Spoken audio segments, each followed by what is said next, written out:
Hey everyone, this is Hope from Pros Before Bros. And yeah, it's been a long time, hasn't it? I'm officially back. I'm alive and I'm feeling pretty awesome right now. I did take a bit of a hiatus to kind of focus on my diabetes health plan. I was having some issues with one of the medications that I had recently been prescribed to the point where I was just not functioning at all. I was really sick and I wasn't able to sit upright to do videos, let alone anything else. But good news is I got a different medication. It's working beautifully. So now I'm back. Yay. Hi. I missed you guys. Um, Thank you so much for being here. But yeah, uh, that's where I've been, and I wanted to kind of talk about some of the books I read in the meantime. If I cannot hiccup, that'd be amazing. Okay, there we go. I think I'm better. Hopefully, I don't hiccup or do anything else during this video. But yeah, there's three books I wanted to talk to you guys about and just kind of tell you what my thoughts were. These were books I read in April, and I either really enjoyed them or obviously I really hated them. So I have two books that I enjoyed and one book, unfortunately, that wasn't that great. So we'll just go ahead and jump into it. The first book is the favorite of the bunch, and that book is Eliza and Her Monsters by Francesca Zappia. And if you recognize the author's name, it's because she wrote a book that focuses on mental health again, and it's called Made You Up. It's another book that is on my TBR, and I'm definitely reading it after I get through some of the books I'm reading now because her writing is it's spot on. It's amazing. I loved it. Eliza and Her Monsters is a young adult book that has been out for quite a while, but I had quite a few of you guys send me messages asking me to talk about what I thought about the book because you were curious whether or not you should pick it up. And this is me saying yes. Yes, you should pick it up. It is an amazing book. Eliza and Her Monsters is a young adult book that follows the story of Eliza, who is a high school senior. And like many high school seniors in our country nowadays, we have a lot of things on our mind, you know. Well, not me. I'm not a high school senior anymore. I'm not. But talking from the perspective of somebody that was a high school senior, you have a lot on your mind at that time. You're trying to figure out what your niche is in the world and trying to figure out whether college is the right answer for you or if profession is something that you want to do if you want to go straight into the workforce. So you have a lot going on, and that can cause huge amounts of anxiety. Eliza is going through that right now herself. And one of the things that makes Eliza so special is she actually lives a dual life. So she lives her very obscure life as a high school senior where she doesn't have friends at school. She keeps to herself. And she is kind of known as the person that you would initially bully if you are in cliques, which is very unfortunate. So she deals with that and deals with the anxiety that comes along with it. And then when she's on school, she is a totally different person. She is her persona, Lady Constellation, who is a renowned authorist and illustrator of a web comic. Well, I don't even want to say web comic because it just feels so light and airy. A web graphic novel, if you will, by the name of Monstrous Sea. It has millions of followers. It has its very own distinctive web base, well, fan base, if you will. There we go. I gotta wake up here. Fan base. And it's got such a great following. It's to the point where it's not even a hobby anymore for her. It is enterprise. She makes tons of money from it, enough to pay for her college tuition if she chooses that route. But the odd thing is nobody knows about this, right? She doesn't want anybody in her real life to know about this, including her parents. Her parents just simply think she does this as a hobby. They don't realize that she has enough money set aside to pay for her college. Um, so yeah, it's a totally different persona. She is a totally different person online. She's very charismatic online. She has friends online that she talks to on a regular basis. Um, and she's just a different person. She's very outspoken and very fun and easygoing. So life kind of takes a little bit of a twist on her, and her life changes completely when the young boy by the name of Wallace, who is also a high school senior, transfers to her school. Her teacher assigns him to partner up with Eliza to go over his class schedule and go through all the classes and stuff. So Eliza does this reluctantly, and nothing much comes of that friendship until much later when Eliza catches the resident bullies picking on Wallace after school one day, and she intervenes on his behalf. Friendship is kindled and then eventually becomes a relationship. So, what I love about this book is that it's so easy to relate to the characters. The characters are so well developed in the book, easy to relate to, especially Eliza. And I think you can relate to both of those characters, Eliza and Wallace, on any age level because we've all been there. We've all been in high school. We know how difficult it could be. But ultimately, we all, a majority of us at least, have suffered with social anxiety. I know I have issues with social anxiety. So it was refreshing to see a, a character that has um, that same issue where I could easily relate to one scene where she has a panic attack about um, something that happens to her. Like the way that the author describes it is so easy to relate to because when I was reading, I was thinking to myself, "Oh yeah, I've been through that, and it's absolute hell." I appreciate the honesty and the authenticity that was put into that particular part of the character's life. So the characters are very well developed. I almost said development. They're very well developed, and the writing is very clear and concise. One thing that I really enjoyed is how the author was able to tie in the dual personalities of Eliza. So you have real life Eliza in the sense of the chapters that she talks about school and how she deals with, the bullying and whatnot. And then you have Eliza, the um, the web writer, so to speak. You have Eliza as Lady Constellation. Yeah, Lady Constellation. I had to stop myself thinking, is that correct? Who does these beautiful graphic arts. And I don't know if you guys can see that because it's fairly light. Let me see if I can find. There we go. Who does this beautiful artwork, and it's just so charismatic and just so upbeat. So you flip between those two, and it's such a neat way that the author was able to write this out. There isn't an overabundance of characters. There's just a sufficient amount to really round out the storyline. And then in addition, like I said, it focuses on mental health quite a bit. And that was so refreshing to see. I know sometimes mental health is very stigmatized, and it could be difficult to find a book that is easier to relate to. And this book was it for me.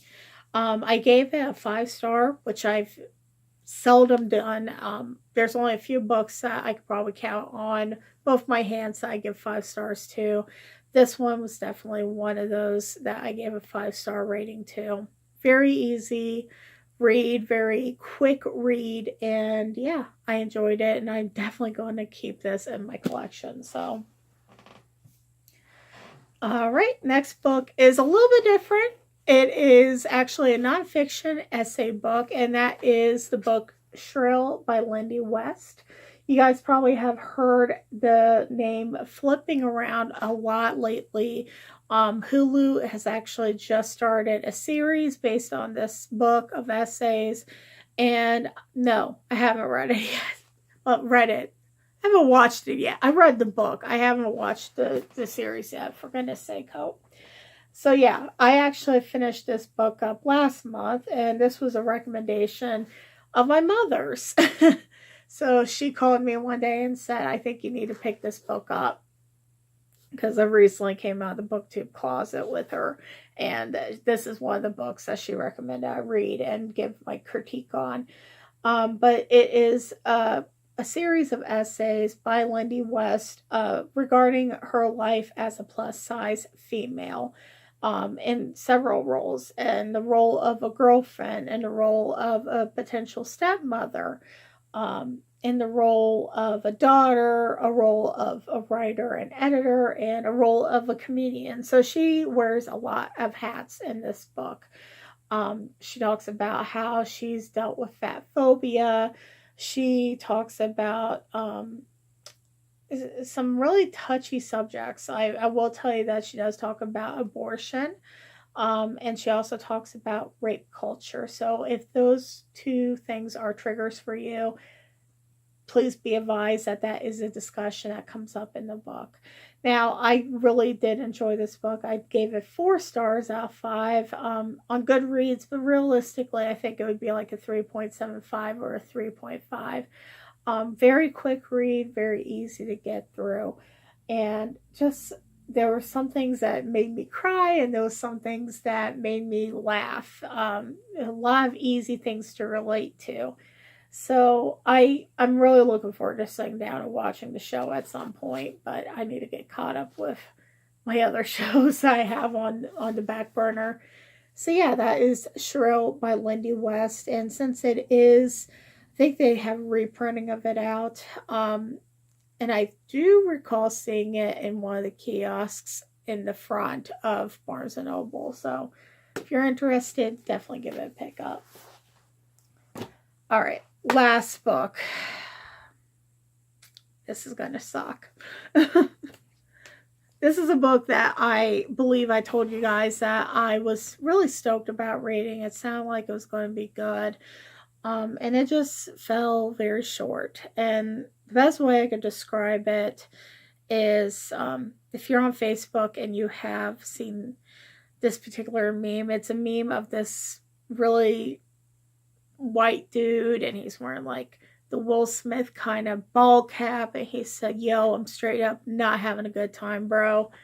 This is the book. I was saying that meme just fits this book. I was like, I am straight up not having a good time reading this book. And it's the book The Girl Who Fell, and it's by S.M. Parker. So you probably remember me doing a haul, and this book was included in this haul. I think I saw this on Chelsea Darling Reads. She hadn't read it at the time, so I don't know what her feelings are on it. She had received the book, and she said she was looking forward to reading it. And I was so gung-ho with her, too. I was really looking forward to reading it. I thought it'd be good. And the synopsis, if you will, basically follows Zephyr, I can't pronounce her name, Doyle, and she is a high school senior. Hell, I'm just going to read you guys the summary. How's that sound? Zephyr, I don't know how you say her name. If you guys do, you just let me know. Doyle is focused on leading her team to the field hockey state championship and attending her dream college, Boston College. But love has a way of changing things. Enter the new boy at school, the hockey team's starting goaltender, Alec. He's cute, he's charming, and most important, Alec doesn't judge Zephyr. He understands her fears and insecurities. He even shares them. Soon, their relationship becomes something bigger than Zephyr, something she can't control, something she doesn't want to control. Saphir swears it must be love because love is powerful and overwhelming and terrifying. But love shouldn't make you abandon your dreams or push your friends away, and love shouldn't make you feel guilty or worse, ashamed. So when Saphir finally begins to see Alec for who he really is, she knows it's time to take back control of her life. If she waits any longer, it may be too late. So it sounds good, right? It sounds like something that we need to have in young adult content. A lot of young adults go through domestic abuse and don't really know what it is because of the young age and the vulnerability of that age. And it happens to both male and female young adults. It's an ongoing thing. It's been here for several decades. So I was anxious to read this book considering I'm a survivor, and also I feel like it's an important topic. So I picked up this book. I was really excited to read it, and guys, it just fell so flat. It was a terrible, terrible book. The opening basically starts off like a cheesy horror movie where it's kind of like foreshadowing or showing a future event that's going to happen, and then the second chapter basically starts from the beginning. And I gave this book so many tries because first I thought maybe it's just the way the book is laid out, because for me, that for instance, you guys probably can't tell, but the font is like kind of big. That was kind of bothering me a little bit. I don't know why it was bothering me so much, but I'm kind of wondering if it was just because I didn't like the book from the start. So it starts off as a cheesy 80s horror lineup where this Alec is basically inside the house and he's coming after our protagonist. And it kind of cuts and then goes into the protagonist talking about field hockey. And that part was really, really rough. It was like 30 pages of talking about field hockey. I was just like not interested anymore about field hockey. I was like, come on. So I started speed reading a little bit through that because I just was not feeling it. And then we get into her meeting this Alec in French class, and it was love at first sight. Like he didn't even talk to her, and all of a sudden she was just having a love fest, and it's nauseating. It really was. They immediately meet each other at a park a couple days later, and he asks her to be his girlfriend, and basically they make out, and everything is just so wonderful. And then all of a sudden he's a jerk, and it's just, yeah, the relationship was complete insta love, like immediately. It was terrible. And then in addition to the insta love factor, the characters were really one dimensional. So Alec, you don't really know anything about his past except for he was kicked out of school, and they don't even really go too much into detail about why he was kicked out of school, except for he had problems with this girl. And even at the very end, you didn't really hear what the problems were. You just kind of got an assumption. And then the protagonist, I'm not even going to bother trying to say her name because I know I'm going to keep screwing it up. She ends up giving up a lot of things in her life, and it was just not a good book. And I don't want to say, she should have known better, she should have saw the signs, because I feel like that's a piece of victim blaming, and that's not the case. In this case, it was simply poor writing. I felt like it was very rushed and not very focused, and it was just kind of haphazard. It was very thrown together. So I don't have a problem with the subject matter. I felt like the subject matter was very important. It was very valid to talk about. I have more so a problem with the quality of the writing than I do anything else. I feel like the characters could have been very well more developed. I feel like things were rushed, especially towards the end. It felt like you were just trying to tie up all these loose ends.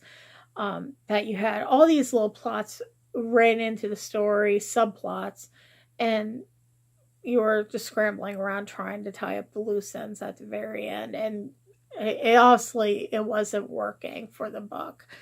So I ended up giving this book 2 stars on Goodreads.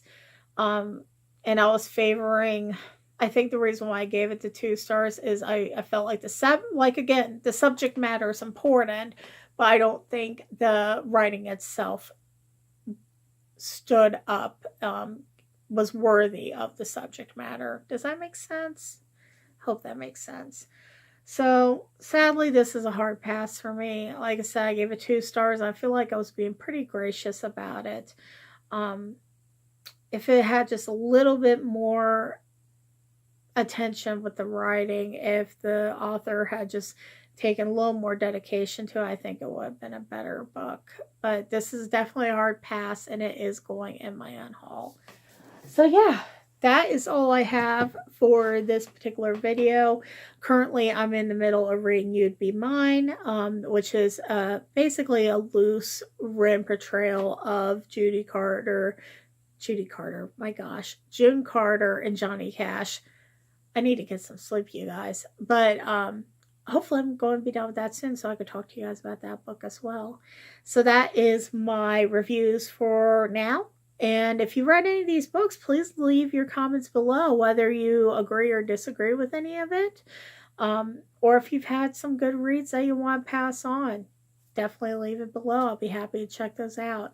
Otherwise, thank you so much for joining me tonight, and take care of yourself. Happy Mother's Day to all you mothers out there.